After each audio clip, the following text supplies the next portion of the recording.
Assalamualaikum warahmatullahi wabarakatuh. Halo, perkenalkan nama saya Syafirdaullah Hemada dengan NIM 2003 211000049. Saya kelas Agribisnis C.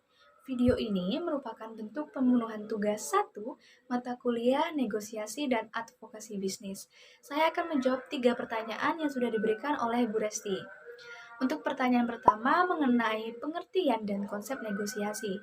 Sebelumnya saya sudah searching mengenai hal tersebut dan di sini saya mendapatkan informasi mengenai pengertian dan konsep negosiasi menurut Jackman.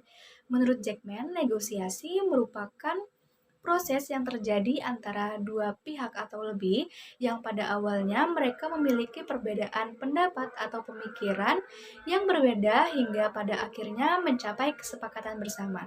Jadi menurut saya negosiasi ini merupakan suatu komunikasi yang dilakukan untuk menemukan solusi suatu permasalahan, di mana pada umumnya yang sering terjadi permasalahan pada negosiasi ini perbedaan pemikiran antara harga, dan lain sebagainya.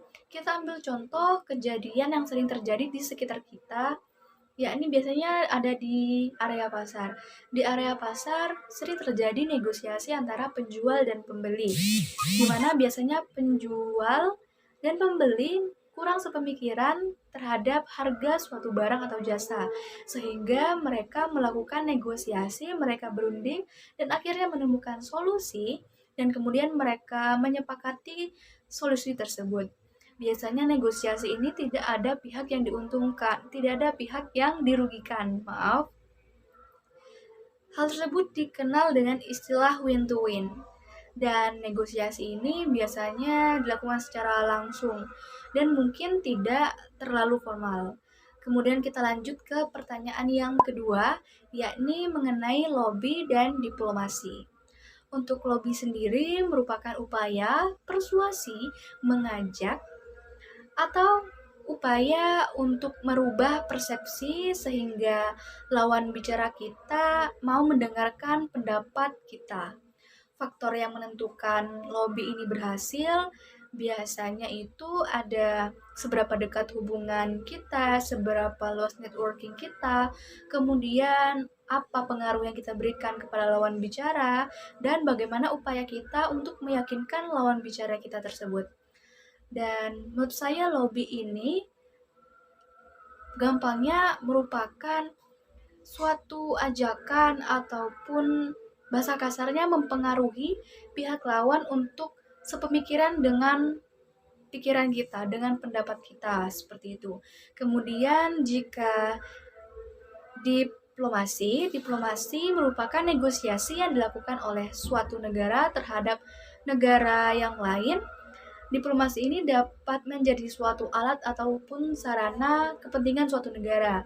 Dan biasanya diplomasi ini dilakukan lebih formal karena antara negara satu dengan negara yang lainnya. Jadi menurut saya diplomasi ini masih cukup sama dengan negosiasi, namun lingkupnya lebih luas karena antara negara dengan negara seperti itu. Kita lanjut ke pertanyaan yang ketiga, yakni perbedaan antara negosiasi, lobby, dan diplomasi. Menurut saya, untuk negosiasi merupakan kegiatan tawar-menawar yang sering terjadi di lingkungan kita, dan negosiasi ini tidak terlalu formal, lingkupnya tidak terlalu luas. Kemudian untuk lobby bukan kegiatan tawar-menawar, namun lobby ini merupakan suatu upaya, suatu tindakan untuk meyakinkan lawan bicara kita menjadi satu pemikiran dengan kita, seperti itu. Kemudian untuk diplomasi sendiri tidak jauh berbeda dengan negosiasi, merupakan kegiatan tawar-menawar namun antara negara dengan negara. Kemudian ruang lingkup diplomasi ini lebih luas daripada negosiasi, dan diplomasi tentunya lebih formal daripada negosiasi. Demikian jawaban saya dari ketiga pertanyaan tersebut. Lebih kurangnya mohon maaf, jika ada kesalahan kata saya juga mohon maaf. Terima kasih, saya pamit undur diri. Wassalamualaikum warahmatullahi wabarakatuh.